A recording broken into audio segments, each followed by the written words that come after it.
Ask yourself a different question. Ask yourself, instead of why did this happen to me, ask yourself, what did I learn from this? Because the quality of our life, my friends, comes down to the quality of the questions we ask ourselves. Our brain is a computer. And so many people don't realize why they're in a negative state. It's because they ask themselves shitty questions. The One Percenter Podcast with Sam Bakhtiar, bringing you the 1% knowledge to help you reach your full potential. Learn what it takes to rise above the 99% and become a 1%er. What's up, guys? Welcome back to the 1%er Podcast. Sam and I got a great guest for you today. Yes, we do. You've definitely seen him out there on social media, guys. He's one of a kind, and we're excited because he's gonna bring the fire. He's gonna motivate you guys. He's gonna just transform your life right here. I know what he's gonna share. So we got Nick Santonastasso on the show, man. Thanks for being here. If you're not being motivated by this guy, man, then you just don't have a pulse, as far as I'm concerned, man. Once you get to know this guy and what he has overcome and what he has achieved and what he's all about, you know, I don't give a fuck. You don't have a bad day no more. Yeah, honestly. So thanks so much for coming on, Nick. Why don't you tell people just a little bit about yourself and kind of early years and stuff like that? Yeah, well, first and foremost, thanks for having me. Grateful for the opportunity. And yeah, so to give the people some context, because your boy's a little bit different here, so I'll give you some context. In 1996, my mom went in for a late ultrasound. And when they brought the baby up on the screen, the doctor started freaking out. And they were like, what's going on with my baby? And they said, well, from the looks of it, it doesn't look like his limbs are being developed. It looks like he's missing his legs, his arm, his face might be messed up. Clearly, my face is messed up, right? So they were having false projections of what I was going to look like. But they were right about the limbs not being developed. And so my parents, you know, I always talk about my parents are the superheroes and I'm just the offspring. And because I don't have kids yet, but I'm a firm believer as parents or your environment, you're cultivating your kid's mindset through your actions, through your words, the way you show up. And so my parents took this news and the doctors told them that your son has what we call Hanhart Syndrome. And Hanhart Syndrome is a super rare genetic disorder that either leaves the babies with undeveloped limbs or undeveloped organs. And so at the time of my birth in 1996, I was the 12th baby in medical history that they've ever seen this happen to. And out of the 12, 8 of those babies have passed away due to undeveloped organs. And so they gave me a 30% chance to live. And my parents made this promise. And the promise was that they were going to focus all of their energy on the 30% chance of me living rather than the 70% chance of me dying. The reason being, one, focusing on the negative will never serve you, but what you focus on, you'll get more of. And so I think if my mom, it was stressful, right? Because like, how does any parent go through that? But if she focused all of her energy on me passing away, she probably would have been full of stress and her cortisone levels would have went up and probably not the best environment for a baby to be living in the stomach, right? So their focus went to the 30%. And a couple months later, my mom went into labor with me and they took me out and did tests on my organs, and they came back and said, your baby boy's organs are 100% healthy. The only thing that was affected, am I here? You still got me? Yeah. The only thing that was affected were his limbs. And so as you can see, I'm born in this unicorn body. I got my unicorn colors on today. My no legs and one arm. And from there, I mean, I could keep going. Let me know when you want me to cut me off. But my parents, you know, I always talk about people. My biggest strength was my parents treated me normal. And, you know, and a great way to describe this is my mom has a book, and this isn't a pitch or anything. My mom has a book, and it says, how we raised an adaptive child in a handicapped world. And what that means is the majority of people are coddled. The majority of people are given everything. The majority of people don't even have the time to try to stimulate a solution because someone's trying to find it for them and do it for them on their own. And so from an early age, my parents sat me down and said, first and foremost, you got no legs and one arm, and this ain't going to change. And the world out there ain't going to stop for you. You're going to have to figure out how to do things Nick's way. And so in the most polite way, they would put my clothes in front of me and say, figure it out. Or they put my clothes in front of me and say, figure it out. And the two most important things that they instilled in me, because I'm like, why are you doing this to me? Like, just help me. This is so hard. I'm trying to put my shirt on. I'm trying to feed myself. The first thing that they did, which sounds so cliche, at an early age, they got me comfortable in uncomfortable situations, which is massive. I am not the unknown or the uncomfortable is comfortable for me. It's like a best friend for me. And the second thing that they did was I developed early on an empowering relationship with failure and rejection, which is massive. Because would you agree that if someone has a faulty or a bad relationship with failure, they'll never grow? And if you have a bad relationship with rejection, then entrepreneurship ain't for you. For sure. Exactly, man. And I love that. And one thing I've noticed about hearing your story, about your parents specifically and your friends, and we'll get into that later on, is the people around you were so key. You know, your parents developing you that way, and then even your friends later on in high school and stuff like that, and now just how they've been able to help that growth process. And I love that. And it's such a powerful lesson because like the people around you do really dictate so much of the value of your life. And if you would have been surrounded with parents who either would have coddled you or would have treated you negatively, or even friends that way, You would have been a victim. You would have been a victim. Exactly. And so it sounds counterintuitive. Like, why don't you just help them out? But it makes all the difference for you. And so, you know, we're gonna get into your story and how childhood and high school and stuff like that. But like for people watching, that is so key. If you're with people, go ahead, man. And another thing too is when a challenge occurred, right, they wouldn't do the work for me. They wouldn't give me the clothes. They wouldn't help me get on the couch. They wouldn't help me put the shirt on, right? And what that did was that programmed my brain to be solution oriented. Yes. Which is one of the most valuable skills that you can have as a human and entrepreneur. Would you agree? People get paid a lot of money to solve problems. And so if you can focus the majority of your energy on the solution rather than the problem, that's massive. Because how many times have you and I and all three of us had a small little problem and we focused all our energy on it and we made the problem way bigger than what it was, right? Our problems need energy, or our problems need focus to live. And so I think that being solution oriented and having a empowering relationship with failure and rejection will get you far. And I have a little, before we move on, I have a little quote or a little rhyme that I made up for failure. And it's, if failure is a friend, you'll learn to the end. If failure is a foe, you will never grow. And so if we can develop an empowering relationship with failure and know that it's your best friend and you should watch Netflix with failure because on the other side of failure, massive personal growth is there, then we'll lean into the hard shit more. You know, that probably required a lot of discipline for your parents. As a parent myself, you know what I mean? You know, it's like, you know, when the kid falls and start crying, you know, you kind of want to pick him up, right? It's like your intuition, you're like, oh my God, you fell, you know, but you know that you can't do that, right? And especially, you know, somebody who's born, you know, with a disability, that's even like harder, you know, and for them to be able to have that discipline to think long term. Look, if I help him right now, it's short-term lived, but I want to help him long-term, even though it's the uncomfortable thing to do right now. And that's something that we as parents have to keep in mind, because as parents, our only function for our children, one of the functions for our children is to raise functioning and contributing members of society. Yeah.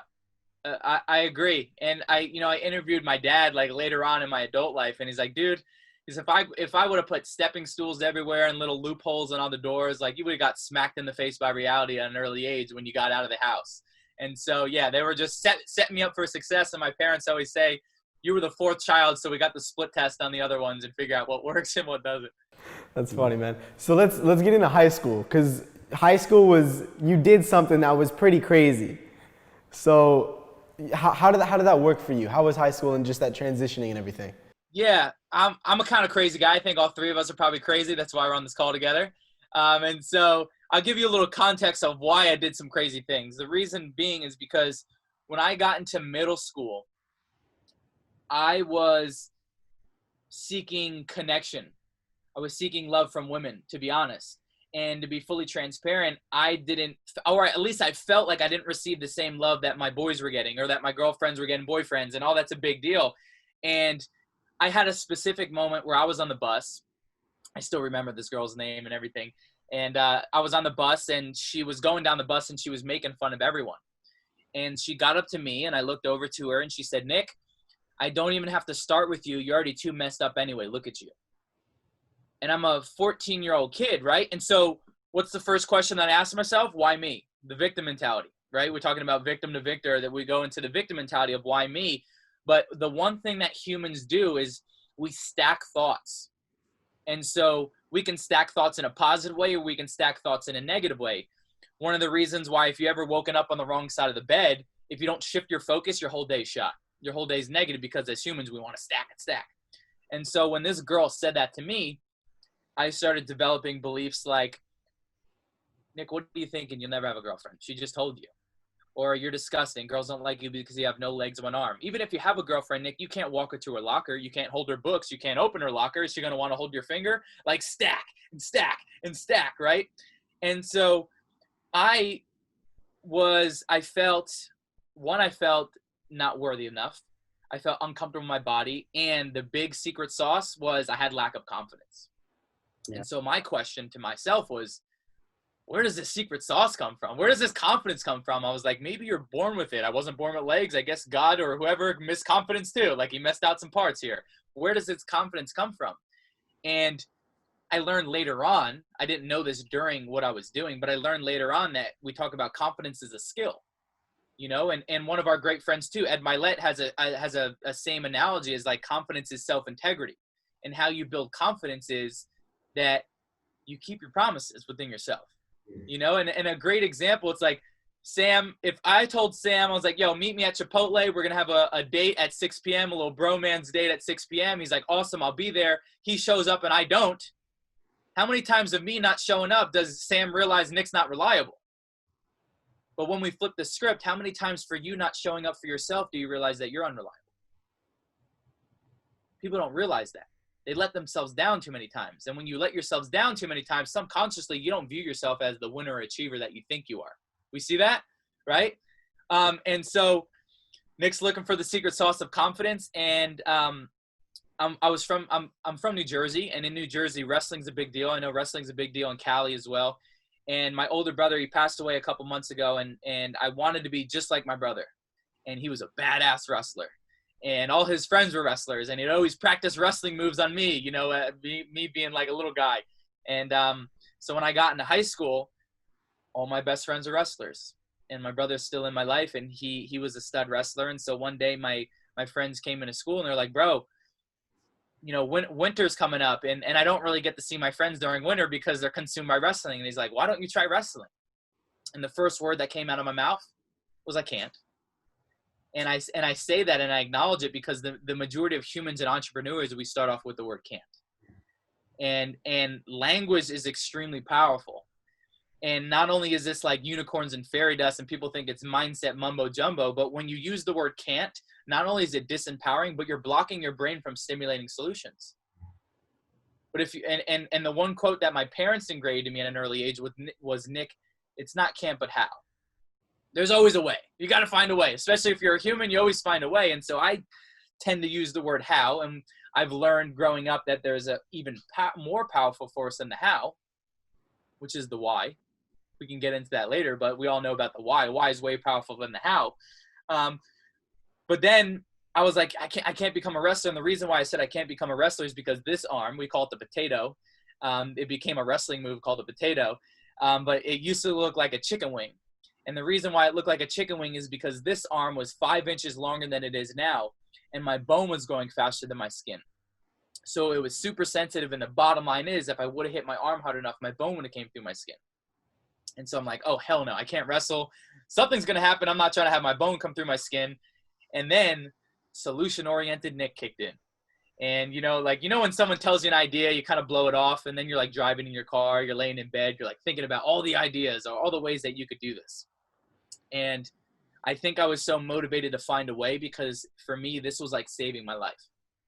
This was like falling in love with the body that I hated. This was instilling confidence and self-worth in me. And maybe the girls will like me. This is my thought process as a 16, 17-year-old kid. And so I came home one day and I sat both my parents down and I said, Mom and Dad, I want to become a wrestler. And my mom's like, oh no, wrestling's the most physical sport. God forbid you hit your arm, your bone comes through your skin. What are you going to do then? And I looked at them and I said, can we cut my arm off? And they said, okay. What do you? I said, yeah, can we cut my arm off? And there was like this awkward silence. And my mom broke the awkward silence by saying, Nick, the right word is amputate. You're so aggressive with your words. And I said, all right. I'll use your words. Can we amputate my arm? Can we do something about it? And they said, is this something that you really want to do? And I said, absolutely. And so my parents, being the very supportive parents they are in the most crazy way, they said, all right. And so my sophomore year, my parents went ahead and scheduled the appointment with the doctors for me to, for not me, of course, the doctors to laser 5 inches of my bone off and do a skin graft where they pull extra skin from up on my shoulder and they pull it over my bone so I could beat people up with it. Wow. I remember right before I went in the surgery, I looked at the doctor and said, Doc, if I come out of the surgery and I can't beat someone over the head with this, like, we're going to have a problem. Wow. So, yeah, go ahead. Dude, I love it. Wow. I don't even know what to say. I'm at a loss for words, man. I mean, this is incredible.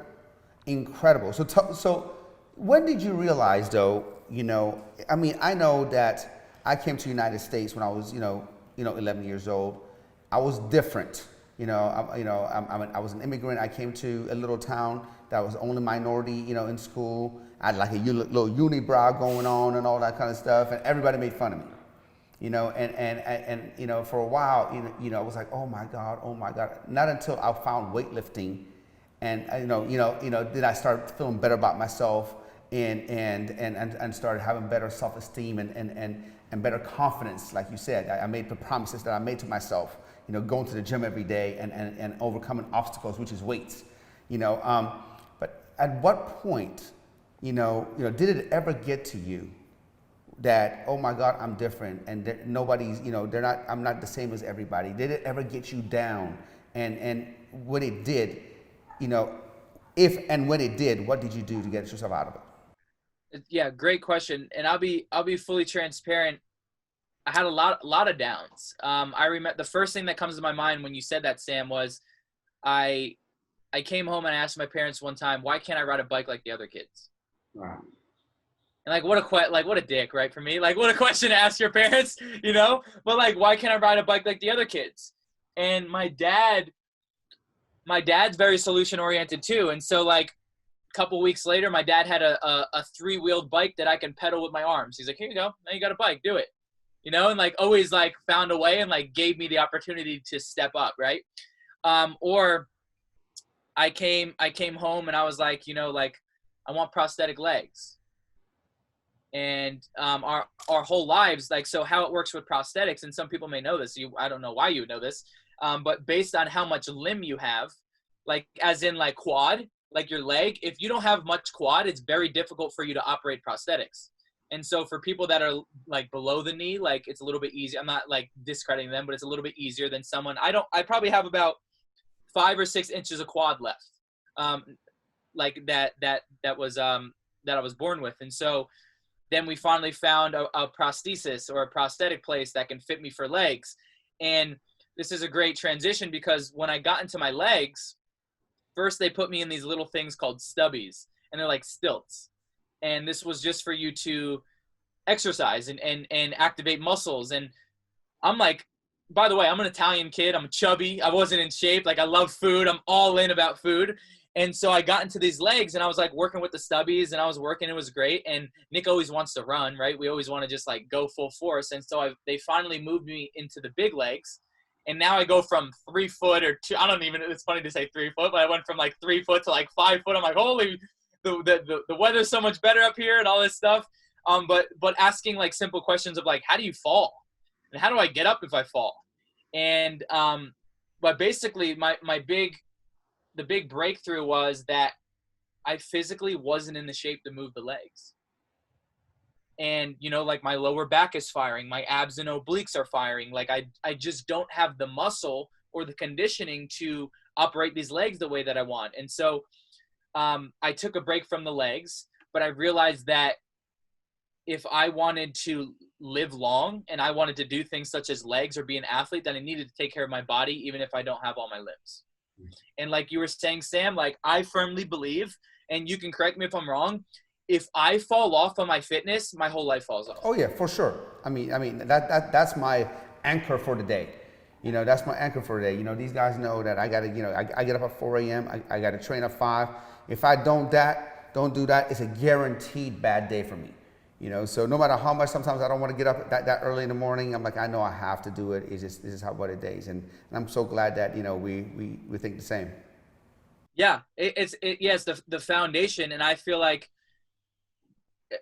dude, so many people are trying to, and it's just they're uneducated, but they're seeking validation from outside. They're seeking validation. And me, look, 16-year-old kid, I'm trying to seek validation from girls. I'm trying to seek validation from my friends, right? When I got to look inward and just love myself a little bit more, however that is. And my thought process was, well, shit, I can't change my no legs of an arm, but I can get a six pack, and I can get a big bicep on this arm, and I can feel a little bit better about myself like that way. And so, yeah, so going back into the wrestling thing, you know, I went through the surgery, and the question that I always like to have people self-reflect on is, maybe it's not a limb, but what are you willing to sacrifice for your dreams? Or a shot, just a shot. Because I didn't even know if I was going to be a starting wrestler. I didn't know anything, right? And then going a little bit deeper, maybe it's not a limb again, but what are the very beliefs that don't serve you that you need to cut off? The inner dialogue that's holding you back from the other side of everything that you want to achieve. And I'm talking about I don't have the resources. I don't know how to pivot. I'm too old to pivot. I can't do that. I don't have the limbs. I don't have the knowledge. I'm too short, right? All of this stuff that's holding us back over and over again. And then the third question I love to ask is, what are the people that don't serve your vision that you need to cut off? Wow. And that's always the tough one, yes? Yeah. Right? Because sometimes we can all agree, sometimes it's the closest family and friends that don't align with growth. They don't really see it. They have the best intent, but their best intent isn't your best intent sometimes. And so we don't have to necessarily cut those people off, but you love them from afar. You give them less energy. And the analogy that I like to use in life is, who's in your front row of life? And in your front row, those people should be hyping you up, gassing you up, and pushing you when you know you need to be pushed because they know you got more in you. And then the people being in the other rows, they could be your family and they could be your friends. Just don't give them all your energy. Yeah, I love it, man. One thing that I love about that wrestling story is your parents didn't say like, no, you can't because you don't have legs, or no, you can't because you only have ornaments. No, you can't because you physically will hurt your arm and your bone will come out. Which, by the way, man, you know, I'm just thinking, like, we need to interview his parents, man. I'm just like, it's mind blowing because I want to be like that. You know, sometimes I am, and sometimes I give in to my inner kid. You know, so I'm like, oh my God, he's crying. Let me go get him in the crib. He's totally fine. I mean, it's incredible, their mindset, man. Yeah, but it was never the disability that disabled you from doing something. You know, it was like, even as I just don't understand that as a parent, as anybody. Like, what was that like when you came to your friends and you told them, hey guys, like, I'm joining the wrestling team? What do you think it was like? They're like, oh shit, it's about to go down. You know, finally he's about to be with us. And also what was funny is because I didn't really tell all of I wasn't even gonna become a wrestler. They didn't know I was gonna become a wrestler, right? So like the people on the wrestling team didn't know that I was gonna become a wrestler, but the coaches knew.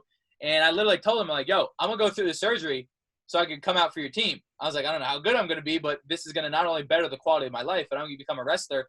Didn't tell any of my teachers, didn't tell anything. And so one day I come into school and I got like 17 stitches on my arm, and I'm the happiest kid that just cut his arm off. And they're like, what'd you do? And I'm like, yeah, I cut my arm off. And my friends supported, but there was people that were like, dude, let's be real.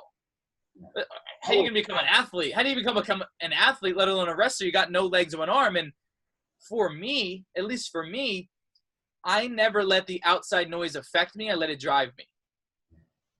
And we're probably very similar because we're in the same room right now. It's like, as achievers, when someone tells you can't do something, you go all in, right? To prove to yourself and to prove to the world that you're able to. And so I went on with the surgery. And by the way, the surgery totally took the quality of my life to the next level, because wrestling was great, but I could also just not worry about hitting it and being in pain all the time. And so when I tried out for my wrestling team, I knew that I needed to we talk about this in entrepreneurship, but I needed to focus on what I had, right? Because if I focus on all the moves that I couldn't do, I ain't going to get anywhere. And so for me, it's like, how can I, destroy your kneecap with my forehead? like things that like regular wrestlers probably don't think about. And it's like, you know, I can only hold you down with one arm. And so like, just like being solution oriented, but in the wrestling room. And also I went in my wrestling room and I told these guys, I said, do not hold back on me. I was like, I don't know anything about wrestling. All I know is my brother threw me around my whole life, but do not let up on me, because you'll sculpt me into a little girl if you hold back on me. And then I'm going to go out in front of the mat in front of all of you and get my butt kicked because you didn't go hard on me. And so I had an amazing set of friends where asking you shall receive. I got my ass kicked, you know, and there were specific times where we did a drill called where you're a shark. And basically what that is they put people that are similar to your weight class in a circle, and one person gets to go in the middle. And if you don't get 5 takedowns, you don't get out of that circle. Well, guess who ain't getting the freaking 5 takedowns? The guy with no legs, one arm, who's not really know anything about wrestling. And there was a moment where like 20 minutes, like if you ever did jujitsu or rolled around, like this shit's hard, right? 20 minutes straight, 30 minutes straight of just different guys coming at me, mauling my head, taking me down, next. And there was a point where I got up and I just started crying, which as a man, I'm down to cry. Like I've learned that as an adult, like you got to be pretty strong to show your emotions. And so like I cried, and my coach was like, dude, what are you crying for? I'm like, I can't get these takedowns. And he's like, still here, bro. You know, you still last longer in the mat than some of these guys. Like, who cares? Like, you know, and so, and also we talk about proximity. There was a mutual benefit of me being in the room, because if I looked over, or if my buddy was struggling in practice, right, we're covered in sweat and he's getting his ass kicked, and he looks over and he sees Nick and I smile at him, he's like, fuck, like I can't stop. And if I do the same thing and I look over and they're like, you know, like give me a face while I'm getting beat up, like it's just like, it's a brotherhood. And so wrestling showed me how far that I could push myself physically and mentally, but also my senior year, I became the varsity 106-pound varsity wrestler, like the starting lineup for my high school. And I was 2-17 my senior year, which was 2 real wins, and I got the previous year, which made me feel really good. But there was a specific moment that was a breakthrough moment for me, and I came off the mat after getting my butt kicked, and this lady came up to me crying. And she said, Nick, I want to thank you. And I said, what, for my performance? Like, I just got my butt kicked. And she said, no. She said, my daughter's over there in the bleachers. She doesn't know you. She's never seen you before. But seeing you out there on the mat, she asked me to try a sport. She asked me if she could try out for track or whatever it was. And she's like, she never wanted to do anything until she saw you out on the mat. Wow. And a few light bulbs went off. The first light bulb went off was I wasn't even focused on trying to help people. I was trying to dig myself out of a hole, and I helped someone passively. Imagine what I could do if I focused my energy on it. And the second thing that I realized was that my victim mentality or my suffering stopped when I wanted to serve something greater than myself. Yeah. As humans, we need to meet our needs, but we're designed to be on this earth to serve something greater than ourselves. Well, amen, brother. Amen. That's so good. I always say, you know, you got to get your basic necessities met. Anything after basic necessities, it's a luxury. So now at that point, we're seeking fulfillment, you know, and amen, brother. So good. Yeah, I love it. And again, that there was a little fuzzy feeling inside. It was called fulfillment. And how did I get that fulfillment? Contribution. Now you look into my business and my personal life, it's a good thing I got one finger. My top core value, contribution. How can I serve? I love it, man. It seems counterintuitive, you know, because it really does. Like a lot of people are like, oh, I'm going to give more of myself and I'm going to get filled up. It's like, how does that work? You know, but that feeling, I'm sure that feeling for you was probably one of the best feelings that you've ever felt. That lady coming up to you crying like that. Yeah. And in that moment too, and I'll tell you how I reframe my body image as well. But I also realized, and it's a great quote. I've spent a lot of time with Tony Robbins, and he has a quote where he says, our problems become gifts once we learn from them. My body, I hated. I'm 24 years old right now. For the majority of my life, I hated my body. I thought it was the biggest curse, the most disgusting thing. And then I realized it was my greatest strength and my greatest tool to influence people on a deeper level.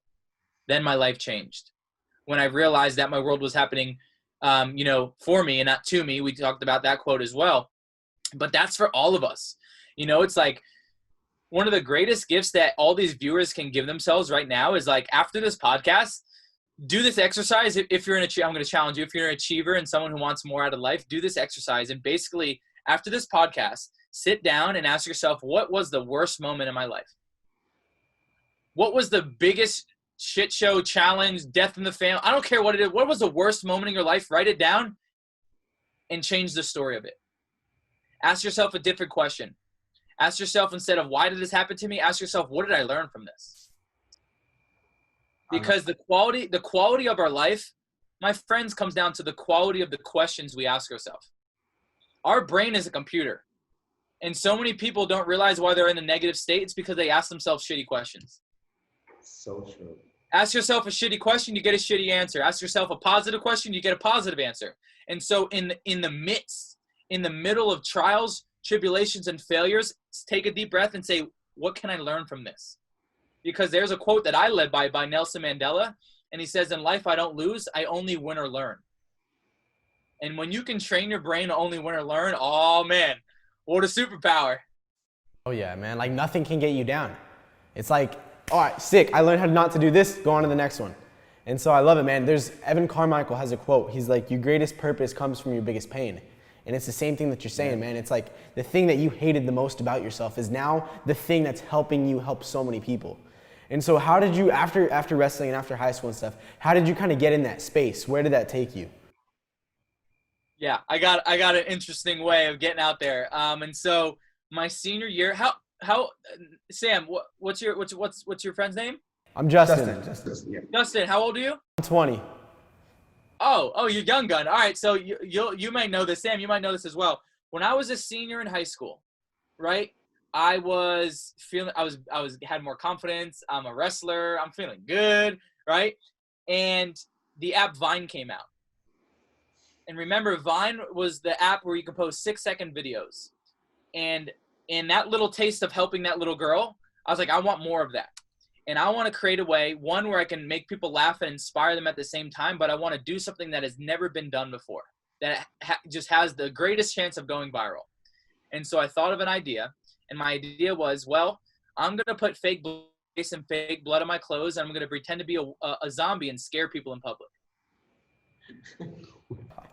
Dude, I think I've seen one of those videos. I'm pretty sure I have. So I went to my local Walmart in New Jersey, which Nick's not allowed in that Walmart anymore. And we scared my first victim or the first guy. And I ran around the corner. I was like, ah! And he threw the paper towels at my face. And I'm like, oh my God, this is a prank. I'm not a real zombie. This is my camera guy. Is it okay if I post this? He's like, absolutely. This is funny. I don't know. So we ran out and I posted the video. And the video, I posted it and I went to sleep for school the next morning. And I woke up, the video had over 80,000 likes and over 80,000 revines. It was at the top of the popular page. I gained 50,000 followers on Vine overnight, like from 0 to 50,000. And I go back to school and the school is going crazy. Your videos everywhere. You're the zombie king. And I'm like, holy shit, what did I just do? What did I get myself involved into? And from there, I was like, oh, people like this. And like, I guess I get it from my dad, but we're always pranking, as just kids, we're always just doing some fun stuff. And so I'm like, I could do more of this. And so that led me to my senior year of high school. I gained 1 million followers, and The Walking Dead hired me to scare Norman Reedus in Tokyo, Japan for a prank, which was like my first paycheck as an entrepreneur. They paid me 10 grand as a senior in high school. I'm like, oh my God, this is amazing. I'm like, I'm crushing life. I don't know what's really going on. And and the lesson behind this too, as well, is that I want to bring a business lesson. Is I think we can all agree that maybe your strategy is not crawling around Walmart. It probably won't work like me. But we all have unique ways to get more eyes on our products, our brand, and our services. Yeah. I don't know what that is for all of you. You have to find that. But this was my way. And so I got to the point where I realized two things. One, I wasn't fulfilled. It was something that I thought I wanted, and I got the notoriety and I got the fame or whatever you want. And people were correlating me as a joke and a prankster, which is acceptable. That's what I was doing. I was pranking people.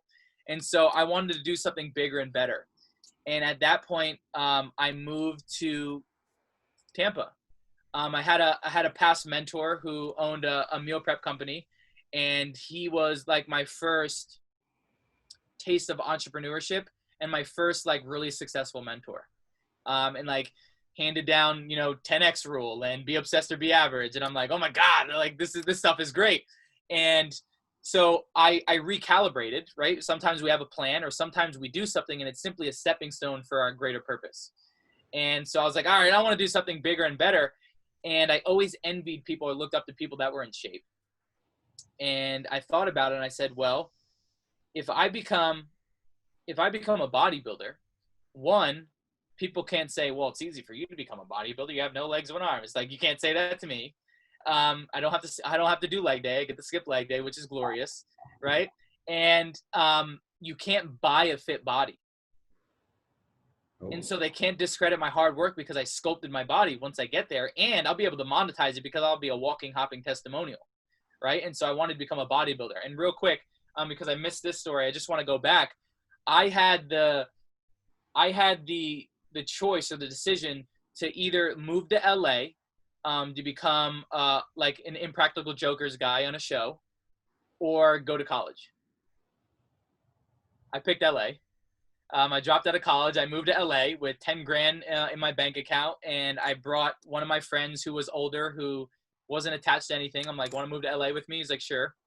And I moved out to LA and I signed my lease. And 2 weeks after I signed my lease, they said, hey, just let you know, we canceled the show. It's really not going on. We hope you have a great life. Wow.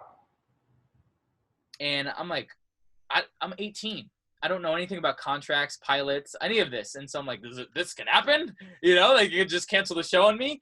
And literally, I refused to tell my parents because I could hear my dad going, I told you so, son. You should have went to college, right? I could just hear him. And so, and to top it all off, my roommate never got a job and never paid his portion of rent. And the apartment was in my name. And the one thing that my dad taught me was credit. You need good credit, son. Don't be like mom and dad and don't have good credit. You need good credit. And so I had 10 grand in my name, and I'm being fully transparent. I would literally buy the minimal amount of food because I wanted to make sure that I could pay the rent because I didn't want to, screw up my credit. And no joke, I refused to tell my parents I was going broke. I was sleeping on a pile of towels in my laundry. I didn't have a bed. And my go-to meal was peanut butter and tortillas because they filled me up right before I went to bed. Peanut butter and tortillas are good, though. I do that. So good, right? Peanut butter and tortillas and Del Taco. The college diet, right? The worst diet possible. And so, I got into a slump because I'm like, dude, you failed. Like, what do you think that you can move out to LA and become successful? Like, how dare you, right? All those, the uncertainty kicks in and the limiting beliefs, and I felt like a failure. And so I moved back home, and I needed to recalibrate, and that's when I met my mentor, and I moved to Tampa. I was like, I got to do something bigger and better. And so from there, the moment that I moved to Tampa, I wanted to do something that was going to shock my system, basically elevate my identity. And so when I moved to Tampa, I made an announcement to my followers.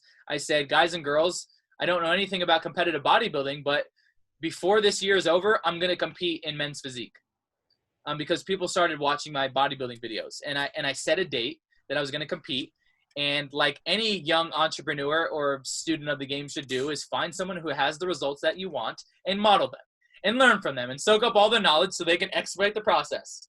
And so I met one of my buddies. He's my best friend and brother, Cody, who was very jacked and very in shape and has been doing it his whole life. And I'm like, do you want to train me for my men's physique competition? And he's like, absolutely. And so Cody dedicated 12 weeks of his life to training me for my bodybuilding competition.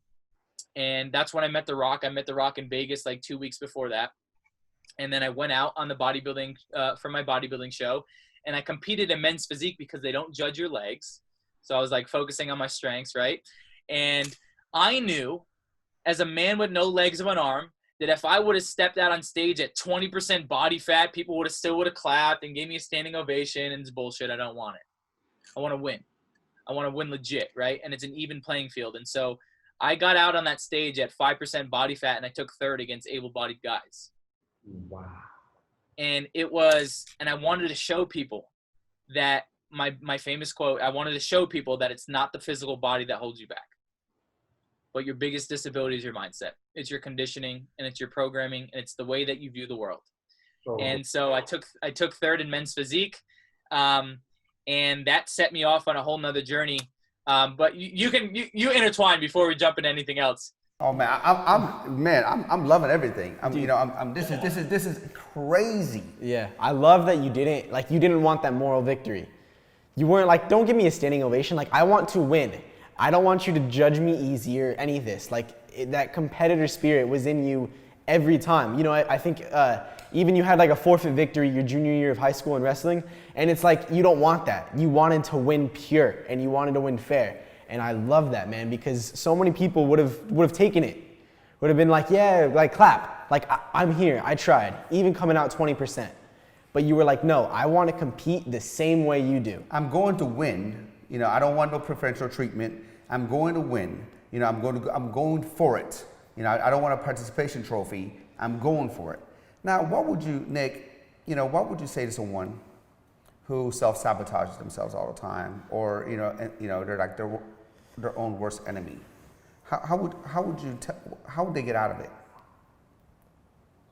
Yeah, I would say, and this sounds a little feminine, but I'd say be a little bit more gentle with yourself. Be a little bit more gentle with yourself, and it's easy to feel like a loser when you don't keep score.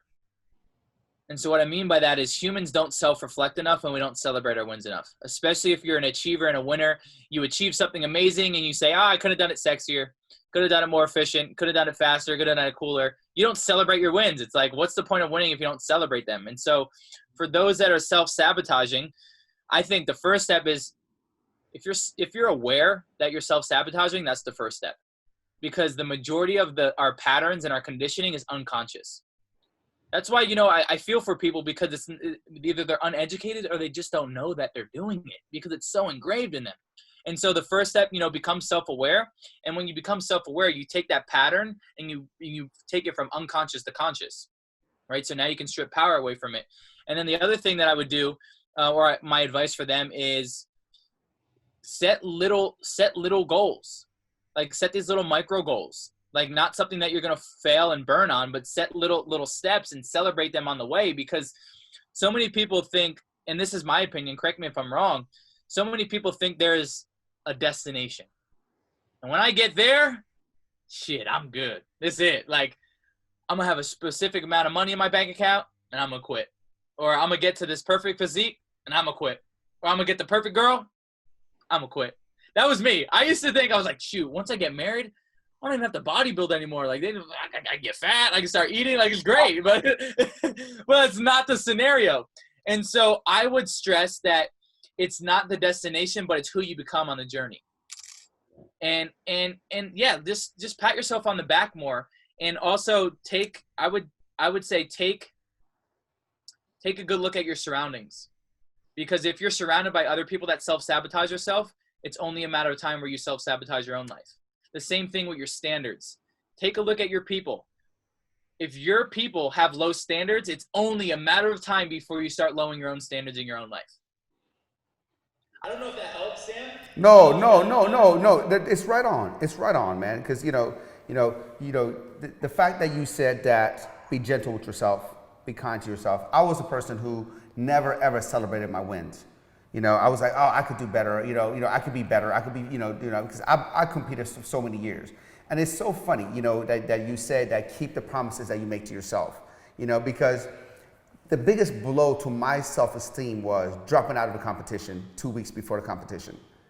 I remember I had a weak moment, and I went and had a little feast 2 weeks before a show. I crashed. I was stressed out. I went and got some burritos and some pizza. And next morning I got up and I was like, all this negative self-talk, Sam, if you can't even stick to your diet, you might as well drop out. You can't be a bodybuilder because you can't even stick to your diet. So I dropped out of the bodybuilding show. I went to the bodybuilding show as a spectator. And as a spectator, I was like, oh my God, if I would have just showed up, I would have won. So I know that I beat myself here. My mindset beat me, and not physically, I didn't beat myself. And everything that you said right here is right on, Nick, man. I mean, it's just, this. I'm just taking notes mentally. This is great. For sure, man, for sure. Well, I come to Vegas a lot, and if you come to Southern California, let's do it. I would love to. That'd be some sick content. I love it, man. But one thing you guys both just said is like he said, he beat himself here before he ever stepped on the stage. And so you win or lose before you even step on the stage, before you even step on the field. It's either in your preparation or your lack of preparation. You know, so many people like think the competition is the competition, is on the stage or is on the field. It's so much of what goes in before that. You know? And that's like, bro, let's tie this in the business too. Whoever's got more certainty is gonna close. Whoever's got more confidence is gonna close. Sales is the dance between objections and outcomes. If I have more certainty in the outcomes that I'm gonna get you, I'm gonna close you. But if I misguess myself and I have those limiting beliefs and the uncertainty creeps in, do people feel that? They feel that. And bro, same thing with wrestling. I wasn't very good, but I stepped out and I'm doing my warm up and I'm like, the whole Mike Tyson thing. It's like, I already got you beat before you even step in the ring, right? But a little surprise is I'd step in the ring and they beat me. They're like, oh, it wasn't as strong as I thought he was, right? But at least I had my confidence and my certainty and I played full out. And that's what I always tell people is like, if you play full out, like whatever you're focusing your energy on, if you just give it your all, then that's all you could do. That's all you could do. Because I much rather be in the trenches than on the sideline, hoping, wishing, regretting, and saying, man, I wonder if I did that. Because when I don't know about you, but when I'm on my deathbed and I'm surrounded by my family, or, I don't know what I'm doing on my deathbed. Maybe I'm on a Rolls Royce. I don't know. That'd be pretty cool, right? But I want to look back on my life and say, shit, I tried it all. Not I wonder if I competed, what would happen? Or I wonder if I took that business opportunity, right? I don't want to have regrets. And so keep that in mind is like, I think people don't really understand how precious what we're doing right now is, like life, as in the human experience, as in like we're breathing and we have some heart thing and it like beats and all blood goes through us and we only get one shot and sometimes we don't even get all our limbs, right? Like we only get one shot. And so leave it all out here. Leave it all out here. I love it, man. You are one of the most grateful people I have ever talked to in my life, man. Like, it's infectious, and that energy is transferred to us. And if you sucked at this, and if you were just downbeat, all that stuff, we would be too.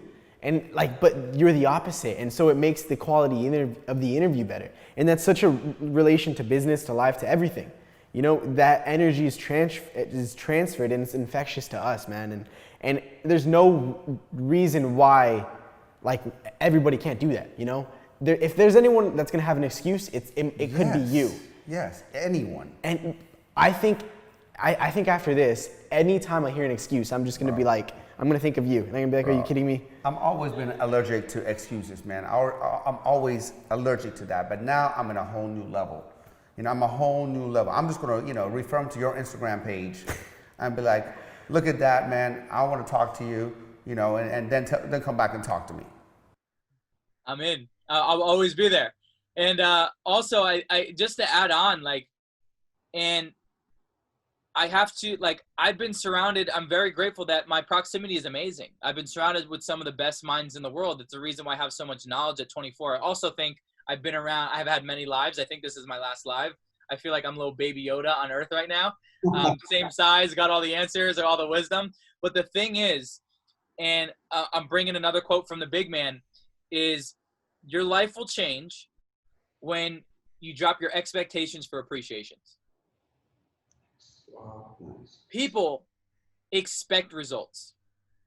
People expect happiness. They expect the relationship. They expect the physique. They expect. We're conditioned to expect everything quick too. Yes, we get everything quick. I mean, our whole lives. I mean, even now more than ever, right? We can get on a Zoom call and see each other immediately. I can FaceTime you immediately. I can get Uber Eats to my house immediately. I can get everything immediately. But when I build a business and I don't get results for 2 years, I quit. It's because you expected. And so if you can appreciate things more, and in the frame, I have a quote, it's all additional. I say this to my team and I say this to my girl. I say this to everyone. It's all additional, right? She closes someone and she doesn't close the next one. I'm like, It's additional, all additional impact, additional income, additional fulfillment. It's all additional. And so I just tend to appreciate more than I expect. I love that, man. Because Gary Vee always says, don't have expectations from other people. You'll only let yourself down. And so I love that you exchange that with appreciation, you know, because we can always be appreciative. We can always be. There's always good in our life. It's just what we choose to see or what we choose to ignore. And I love that, man. What's wrong in your life is always available for you to focus on. And what's right in your life is always available to focus on. And I'll give one more easy analogy when we wrap up is with focus. A man with no legs, one arm, if I woke up every single day and focused on the fact that I'll never become a professional soccer player, Nick will have a very low quality of life. Yeah. And so I don't tend to focus on my professional soccer player career. I tend to focus on my unique abilities and the things that I can do. And also focus equals an emotion. Your emotion then leads to an action. I got to go back, you know, honestly, and watch this interview because I want to take detailed notes. Because some of the knowledge bombs that you're dropping, some of the stuff that you're dropping, I've never heard before. You know, and I'm so grateful. You know, I mean, I'm just looking back. I'm like, man, I need to take notes. Honestly, man, there's been like 8 quotes that I've never heard in my life. No, that's great. I mean, gosh, man, you know, now you're making me like I can't have a bad day. I can't have a bad day. You know, there's, you know, like I think you should write a book that's titled, you know, There's No Bad Days. You know, like Jesus. You know, I mean, this is. Yeah, man, I love it. I hope the people watching this, man, like after this, they do that homework that you gave them. They ask themselves those good questions, man, but they just took a look at their own life and where am I sabotaging myself, or where am I playing to my weaknesses, or focusing on what I can't do, rather than, hey, what do I have going for me? You know, like you said, don't worry about you can't become a professional soccer player because you're a beast bodybuilder and you're a beast speaker and you're doing so much, you know. So I love it, man. And as achievers, we do this a lot, right? Is don't compare your chapter 1 to someone's chapter 20. You know, and this is not in a cocky way, but I'm labeled as one of the greatest speakers right now. But I can never compare myself to 6-year-old Tony Robbins. How dare me? How dare me? I'm 24. He's been speaking double my lifetime, right? So like, don't compare. And when my friends, when you're listening to this interview, don't compare my mindset, Sam's, right? Don't compare our mindsets to your mindset because we've been training, not only in the gym, but in our mental gym. We've been training in our mental gym, and also take a sense of comfort in the fact that the training never stops. The training never stops, and these things such as confidence, that's a muscle. These things such as finding the gift in every situation, a muscle. These things such as appreciating and not expecting, a muscle. It's something we condition over and over again. So just start somewhere and don't think you're going to be perfect because I'm not perfect. None of us are perfect, and we still got a long way to go. But don't compare our journeys to your journey. Mic drop. I mean, just end it there. I love it, man. Honestly, this has probably been one of our best interviews, and the value that people are going to get, that you guys better have pages of notes, send them to us. Honestly, guys, like, you did an incredible job, Nick. Thank you so much, bro. You made my, usually say my day, you made my life right now. You know what I mean? You know what I mean? I can't even say that. You know, this interview will always stuck in my head. You know, and your mindset. You know, the way your gratitude, the way you look at things, the way you see the positive in everything, is unheard of and crazy. Yeah. You know, so we appreciate you being on the show. Real quick, man, I would love if you could tell that story of when you were on the plane and everybody walked past you. I think that's an amazing story to end it, and I think that will give people such a good illustration of how they can always be grateful even in the worst times. Yeah, absolutely. And so the story was, I'm in planes a lot because I fly a lot. I don't have a private jet yet, so getting there. And so, you know, I roll up into the terminal in the wheelchair, and I always say, you know what that means? I get to skip the line, focusing on my strengths. And they roll me down into the terminal, and they roll me down into the plane, and I sit in the first row, and it's a 3-seater row, and I sat towards the window so 2 other people can have, you know, the best seats in the plane. And the plane started filling in. And people are looking at me and then looking away, or, hey, look at that guy. And I always say over the 24 years of my life, I'm in tune with this stuff. It happened my whole life. I see it more than other people would see it. And it got to the point where the plane was filling in and no one wanted to sit next to me. And every other seat was taken except these 2 seats next to me. And despite the accolades, despite the success, whatever, the certainty, the confidence, like, we still have moments where it creeps in. And, what crept in was I felt unconfident. I felt insecure. I felt uncomfortable in my body. Things all human beings feel. And so finally 2 gentlemen have to sit down, and they sit down. I'm looking at the window and I'm crying. And I asked myself questions, right? I always preach in this. So I asked myself questions. I said, Nick, what would you tell the people you speak to? What would you tell the adults? What would you tell the kids? Practice what you preach. And I said, well, it's the meaning I attach behind this event, right? It's the way that I view this event. And so I said, well, Nick, you can cry the way home. You can let this affect your day, your week, your month, or you can celebrate the fact that you have the most legroom in this plane. And in that moment, I was overwhelmed with joy. I was overwhelmed with gratitude. I was overwhelmed with a little inner laughter.